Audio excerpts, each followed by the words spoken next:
নমস্কাৰ, মোৰ নাম শ্ৰী প্ৰিয়া গগৈ। আজি 5 ছেপ্টেম্বৰ শিক্ষক দিৱস। সকলো শিক্ষকলৈ মোৰ ফালৰ পৰা আন্তৰিক শুভেচ্ছা যাচিলোঁ। মই আজি সকলো ছাৰ বাইদেউৰ কাৰণে এটি কবিতা আবৃত্তি কৰিম। ক'ৰবাত যদি ভুল হয় সৰু ছোৱালী বুলি ক্ষমা কৰি দিব। হে গুৰু, আপোনাৰ হ'ব শ্ৰদ্ধপনা, জ্ঞানৰ বন্তি এগছি হৈ যে আপোনাৰ হবে বিলাইছে এমুঠি পোহৰ। অজ্ঞান আন্ধাৰ দূৰ কৰি গঢ়িব আপুনিয়ে মানৱতাৰ জয়গান। যুগে যুগে আপোনাৰ সৃষ্টিতে প্ৰাণ পাব ন ন আৱিষ্কাৰ।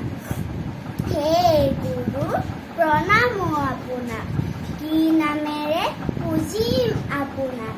শিল্প আপুনি মানুহ গঢ়াৰ, শিল্প আপুনি জগত গঢ়াৰ, শিল্প আপুনি হাজাৰজনৰ পৰিচয় গঢ়াৰ।